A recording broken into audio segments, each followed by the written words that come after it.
Hi, this is Maisie. And this is Sean. And this And is well, our Rude Awakening. I know what it is, and we're supposed to say it together. Okay. So, and okay. All right. So anyway, Are we we're going just gonna again? keep going. We're just gonna Okay. keep going, All and right. we'll try it at the end. But we're still new at this, okay? Very new. This is Yes. episode 1. So Yes. so how's it going this week? Yeah. I'm fine. What It's all what right. what was that noise? Well, I was just thinking, I'm like, I'm thinking about all the stuff that happened this week, and I'm like, yeah, I'm fine. What does fine mean for you? It means that things have been okay, you know, nothing too exciting, and 5 out of 10. What does it mean to you?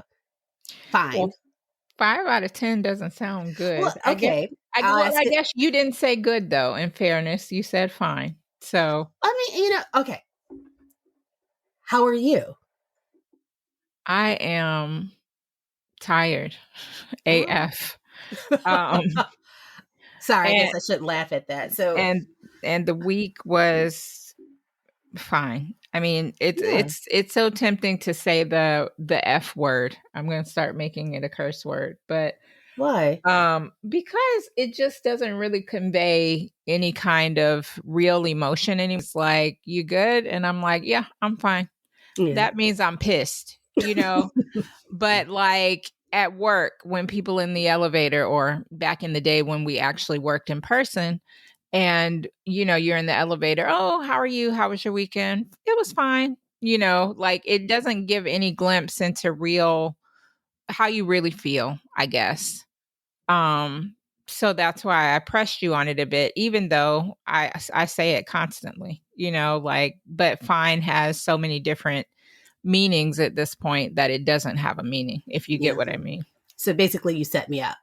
And I'm sure there's a purpose to this. Of course there is.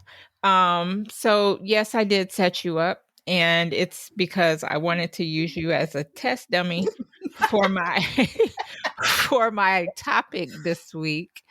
So we're talking about languishing. And you've probably seen the word scrolling through social media. It's trending again because COVID, but it's a real psychological term that dates pretty far back. So Mhm. I wanted to talk about it because it seems like an emotion that a lot of us, myself included, are going through. So, I mean, when I hear the word languishing, to me that sounds like, I don't know, it reminds me of some kind of Shakespearean I'm horrible, dramatic, and everything is wrong. So Yeah. is that what they mean by languishing now? No, I mean, similarly, when I hear the word, I see now that you put Shakespeare in my head, I can't erase it. But I see some woman with the vapors, with Yes. laying back on a bed with her hand on her Yes, forehead, and that is just what I like, see too. oh, I'm so overwhelmed. Like Yes. that's kind of what I see Been visually in there. my head. But Yeah. no, it's not that. So it's that same just okay, fine feeling that we were just talking about, but you have to focus the lens a little bit and kind of dig down to get past that, because that's sort of how it's been defined, for small bites in social media. The dictionary says that it's a weakened or a depressed state, and the American Psychological Association, I know I'm getting very sciencey, That's okay. but it's brief. So Corey Keyes is the original psychologist who coined the phrase. And you've seen lots of psychologists sort of build on it from there. But languishing isn't depression. It's what he calls the absence of mental health, which is characterized by apathy, listlessness, ennui, and a loss of interest in life, Mm. which to me sounds really close to depression, Yeah, it the way does. that we always hear it defined. But But I guess with would you say like apathy and listless? Yeah, the apathy part. I think of depression, I guess, more as feeling sad, hopeless.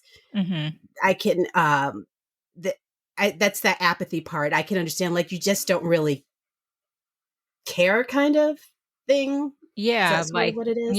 like he says, it's a loss of interest too. So Yeah. I guess it's sort of like you're moving through life, whereas sometimes Yeah. with depression, you can't even move through life. Like it takes all the energy just to get up and out, That's, um, yeah, exactly. and That to makes sense. function. And so, I guess it's the loss of interest that sort of leads up to depression because that's sort of another factor. In the review of languishing, you'll see a lot of studies say languishing is right on the precipice of depression. So maybe it's those feelings leading up to, you know, going into a Right more before, a more right? severe depression or a diagnosable depression. Like and I want to say to the listeners that we're definitely not psychologists or psychiatrists, just speaking from experience, speaking from research. um Right. and so when we talk about depression, we talk with some knowledge, but we're not speaking from anywhere but a personal experience. And um that makes sense, but it sort of sounds like something to be aware of, languishing. And if you said it's something that sometimes happens before depression, mhm. I think it's important to recognize it and look into it more, right? Right, exactly. If you see a therapist, raise it with your therapist or do some more research on it so if that's where you're sitting mentally. And then Um get therapy. yeah, and So, get therapy or use some tools to try to, figure out how to address it. So, but yes, therapy, rah rah therapy. We're yeah. big So how therapy can, advocates over here. oh, yeah, yeah. Um So how would you know, like, if you have it? So, like we were saying, languishing is not a mental health disorder, but it does increase your risk of depression. So, there are some markers. We talked about lack of interest in things, but you can also look for lack of motivation, foggy thinking, which is not necessarily how you feel when the alarm goes off in the morning. But, if you're losing focus throughout the day, or if you are having trouble concentrating Yeah. or having trouble at work, focusing on various tasks, or you just feel like you can't remember things, sort of at what would normally be your peak performance hours. I think that's what time you should be focusing on and looking for. Feelings of emptiness, dullness, and then not being highly engaged or passionate about work, school, or the things that usually light you up. Right. So, Yeah. so it's like a noticeable, again, to me, sounds like, just on the edge of depression, like you're sort of withdrawing a little bit because you just don't have an interest. If you don't feel, if you like were previously an active person, Mhm. or had your favorite TV show, things like that, if you feel like you don't feel the same, I think generally people know when something's off. And that sort of sounds like what languishing, that umbrella term, uh, could be a part of, right? Right, right. Okay. And for me, like, I think I like to think of it as an even keel. Like I'm always pretty much on an even keel. I don't get super excited about stuff. I don't get super down about stuff. It's a piece of it is I just refuse to be stressed out by things that don't matter in the long run. That's good. I try not to do that for health reasons, but also I think lately it's been hyperextended. Like I do get excited. I'm not going to say like I never get excited about stuff because like the holidays are coming up. I am excited about seeing my family, um and hanging out with them, and if I have an event on the calendar, generally I am still at a place where I do look forward to it, so I do Right. have some excitement about things, but I will say I'm not highly engaged. If it doesn't go forward, I really am not pressed. I Yeah. really am at a space now where I could just lay in bed and binge Netflix, and I probably don't care that much about the TV show that I'm watching. It's rare.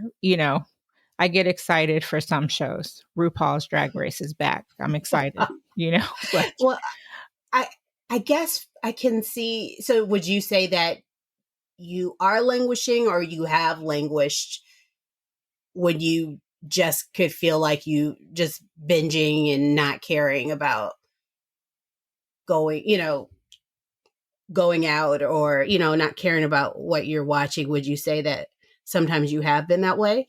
yeah, I would say that I am that way at the moment, even though, like I said, I have spurts of excitement for things. I wouldn't call it passionate. Okay. I think a lot of it has to do with feeling stuck where I am in life at the moment, both in my career and in my personal life. Like things that I you have a plan for your life, right? Yeah, Everybody has the vision, and we get these kitschy little sayings like you have a plan and God has a different one or whatever. I know I said that completely wrong, but you did. Hmm. um Man plans, God laughs. thanks, friend.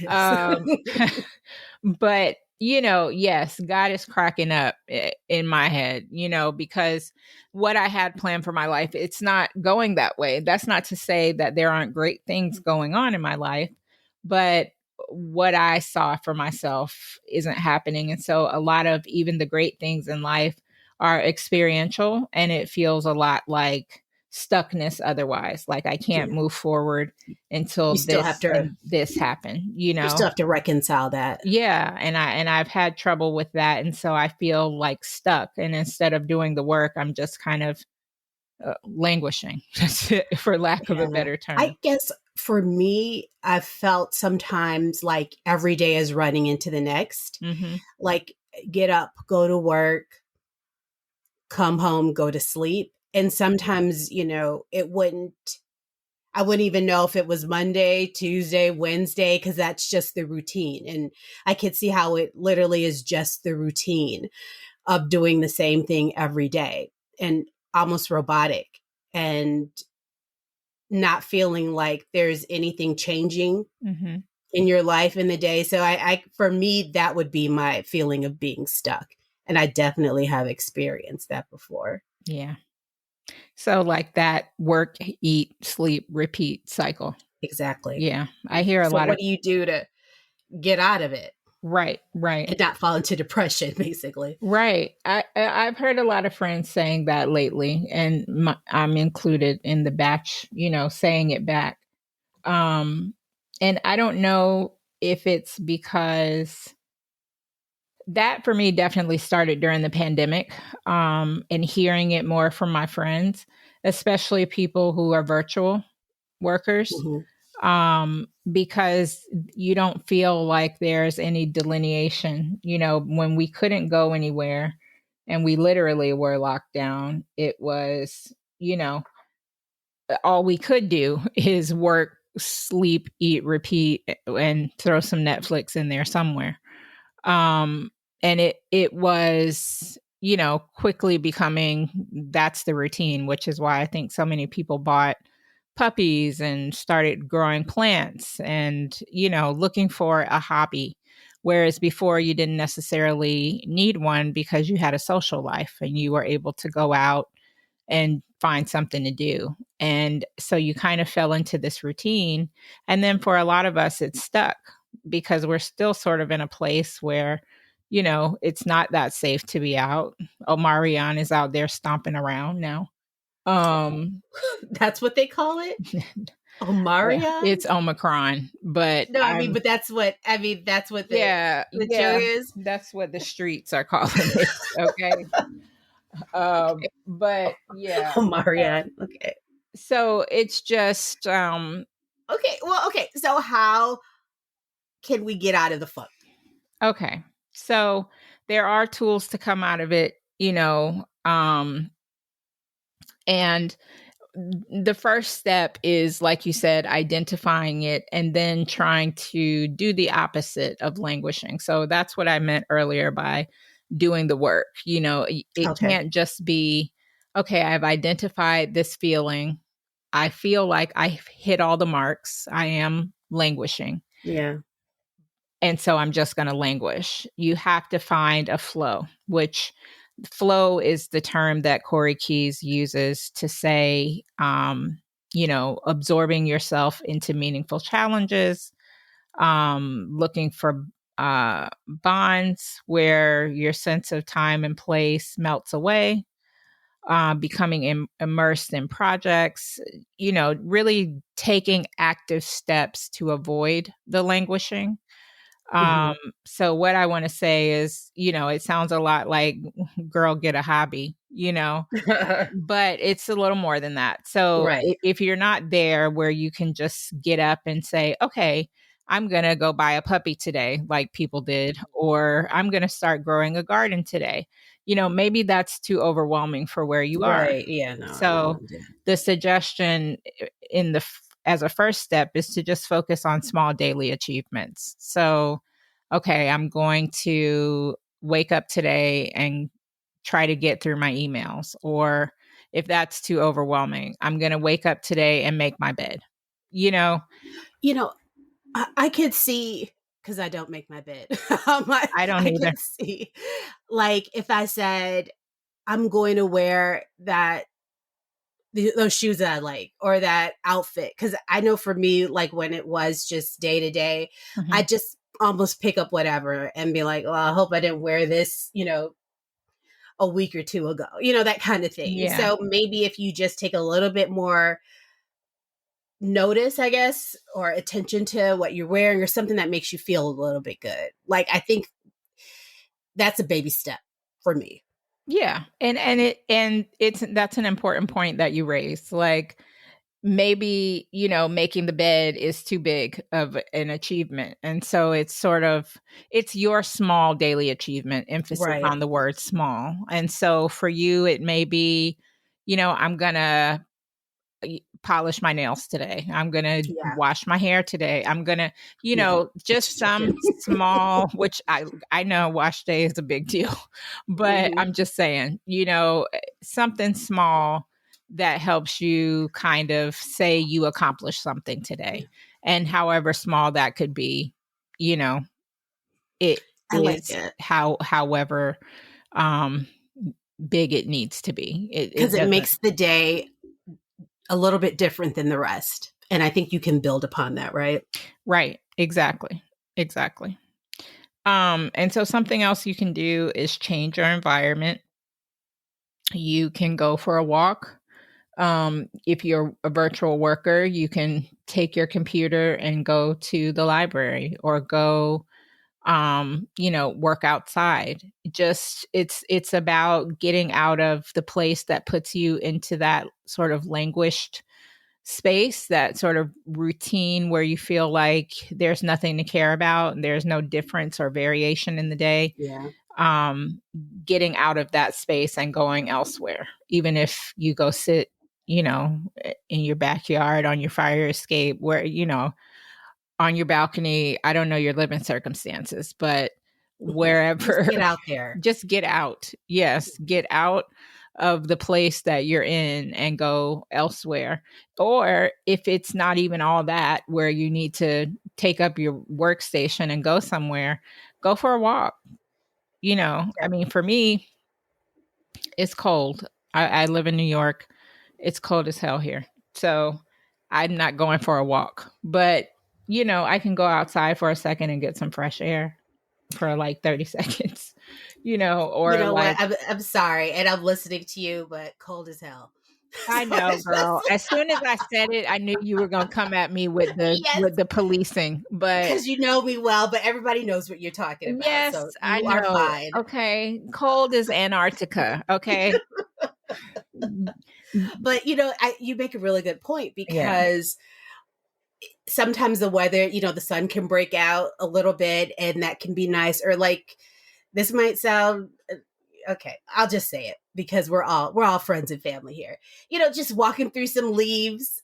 Yes, I said that. It just connecting to nature and something beyond the four walls. And you're right, it doesn't have to be you taking your laptop with you. It could just be a short walk around your cul-de-sac, to down the street, any place, or going to a park.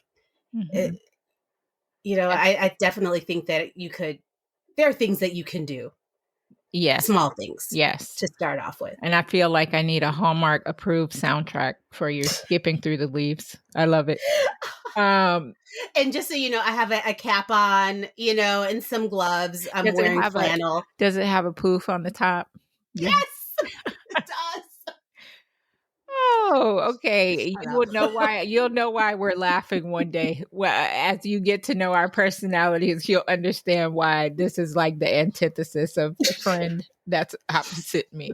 But That I love supports it. you. I love it. I love it. You have all my support to skip through the leaves, girl. Make a Thank you. pile and jump in. Yes. Okay. Something else, doing good for others. That's one that I resonate with because I do it in my own life and it has helped a lot. I lost my job back when the economy crashed back in 2008. And I sat in front of the TV for about a month and totally screwed my schedule. I was like sleeping during the day, staying up until 4 a.m. watching old episodes of Moesha. And I just was listless. I bought a bunch of self-help books. I'm like, this is my time to change my life. I wasn't happy in that job. I was only staying because of the salary. It was a really toxic environment. So it's the best thing that could have ever happened to me. But I was still lost because I'm like, if I'm not doing this job that I went to years and years of school for, what am I doing with my life? Like Yeah. who am I without that title? And And a lot of so, people have been dealing with that in yeah, COVID. right. Exactly. Exactly. And so I was in that sort of languishing place and not having a name for it. And so when I was working, I had always wanted to take some time to volunteer, but I never had the time because I was working until sometimes 2 o'clock in the morning. And so decided like this was my chance. And so I started looking up opportunities to volunteer and ended up working at a woman's shelter. And it was a project that was very close to my heart. And that eventually led to me getting a job. But I didn't go into it for those purposes. I really just wanted to help somebody else and get out of my head. And that has led to me, continuing to do volunteer work, even though, I'm, thank God, gainfully employed again, and have been for a while. It was really something that helped me shake out of my, languishing or depression or whatever space I was in at the time. And so That's great. now I make time and carve it out of my schedule and I won't let work tread on it, which has been really good for me. Like when I'm doing that stuff, I'm not thinking about, being stuck or, all these other feelings that sort of plague Right. you when you have too much time to think. So, Well, if you're thinking about someone else, or you're almost automatically not so self-focused, yes. or not focused on yourself. That's the same thing, but it means something different.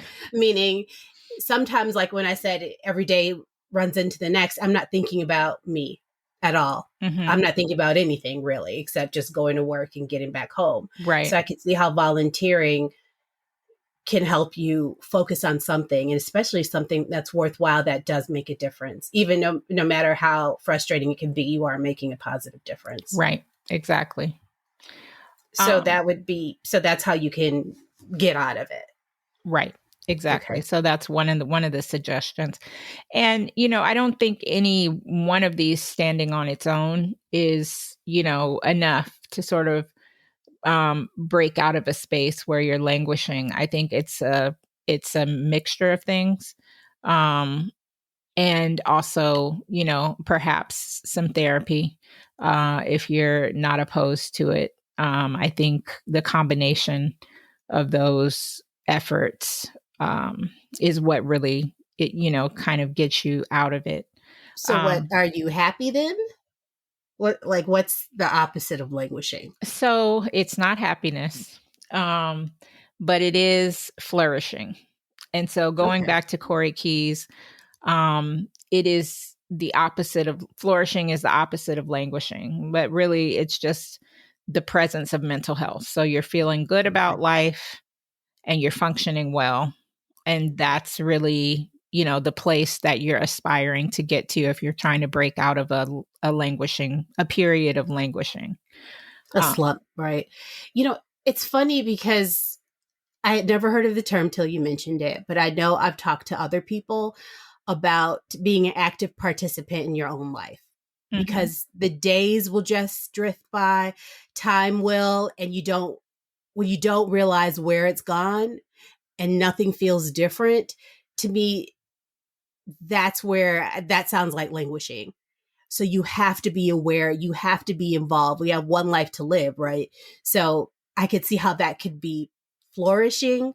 And it doesn't necessarily, I appreciate that you said it doesn't necessarily mean happiness because we're not always going to be happy. Right, right. I mean, life is a fluctuation of emotion, right? Right. You're never going to be in one stagnant state. If you Well, hopefully. are, you're either medicated or, you're not Languishing. acknowledging, right, you're languishing, or you're not acknowledging, the ups and downs of life. Hmm. I think we all have happy periods in life, and I think we all have sad periods in life. It's finding the balance to try to break out of the sad parts of life and get back to a more um, even keel or a more manageable place I, where you do, care about life. Like you said, we right. only have one to live, and these days you're reminded more and more how short it is. And so it's trying to find, function and balance and It, um it sounds like, and like you said, there's feeling good. yeah. There's nothing wrong with feeling good, and that's attainable. And when I think of flourishing, because I am into plants now, but it's like growing. It's a active thing. It doesn't mean that you're full bloom and you're perfect. It just means that you're moving in the right direction, that you're moving up, so to speak. And that could be your mood, that could be your situation. It's how you feel, right? So even if your circumstances are always the best, you're growing as an individual. You're being active. Like flourishing is not past tense. It's being active. So I like that term versus languishing. Right. You better come through with the analogy, friend. Because what popped in my head immediately is, you said it's active, it's a growth process, but it also, your plants, your life can't grow without nourishing Oh, and see? active participation. You got to water the plant, you got to fertilize it, you got to prune See, it. you just took it there. You took Yeah, it you there. gotta prune it, you gotta You're do all absolutely that right. stuff. And, in your life too, you gotta prune things out that are hindering your growth and hindering your joy. And you gotta continue to do the work so that you can grow and move past this sort of stagnant phase. And you don't have Um, to be just fine. that's right. You don't It have doesn't to have to be be just just fine. okay.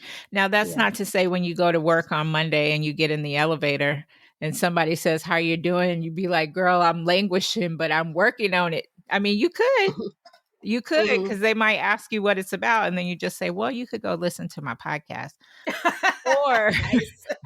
or you could just explain what it is. Because listen, when I saw the explanation of it, scrolling through social media, and let me give a shout out to Shit You Should Care About. That's the name of the account on social media that I follow. Okay. They did some reposting, did some highlights from a New York Times article by Adam Grant on languishing. But as I scrolled through, I was like, oh, this is like reading my life right now. Like each slide, I was like, damn, okay, this is putting, words to these feelings that I've been dealing with. So, Is that something that other people can see? yeah. Is it like a forum, or is it a quiz, or what is it? Well, no. So the thing on social media was just a bunch of slides that talked about what is languishing, Okay. and then, but there is a, if you want to go beyond the account, and what we've said here today, there is a form that Corey Keyes developed called the Mental Health Continuum short form. We will leave a link in the description box so that you can find it online, but it's just a short quiz to assess where you are, if you are falling into the languishing category, or if you aren't in the languishing category and you're just having some, residual feelings about residual listlessness, Mhm. that may Or it be, might be something deeper. yeah, or it might be Yeah. something deeper. But either way, it's a touch point that you can use Mhm. to assess where you are. And again, going back to therapy, if you have a therapist, it's something you can raise with your therapist after you completed the form. I know my therapist is big on quizzes, sort Hmm. of to set where you are, and see if That's you're interesting. falling into categories that are, languishing, depression. Um, and it's a sort of a touch point, like I said, that you can use to mark where you are. And it's something that you can always come back to, right? Right, that's true.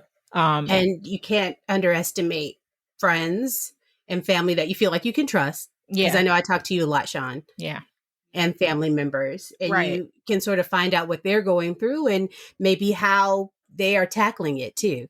Exactly. Exactly. It's an effort. Like we said, you have to do the work, and sometimes that work is group work, you know. Mhm. Um Nice. just finding Group work. somebody who can work through the things with you, and also sometimes, outside of therapy, like you said, we talk a lot. So having that friend who will be neutral in their responses, and let you know when something sounds like languishing, and you might be giving yourself a higher score than what you're portraying outwardly. Hmm. That's a good point.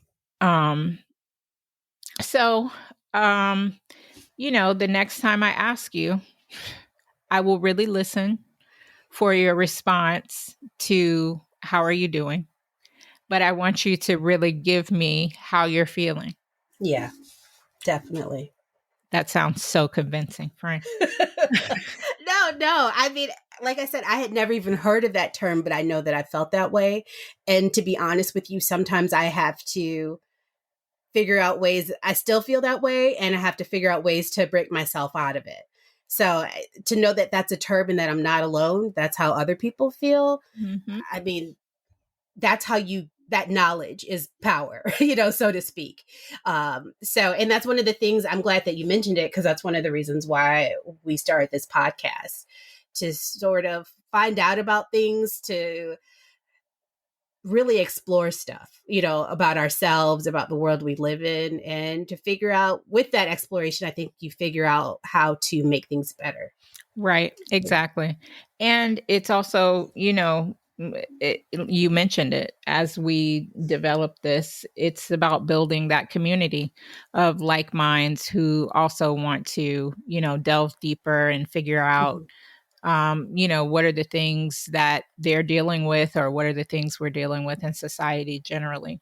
So, Okay. in that vein, if you have comments, questions, or even if you want to anonymously share your results to the mental health continuum short form, or talk about your experience with languishing, feel free to join in our community, and we'll do a brief update on things that we've heard on the next episode.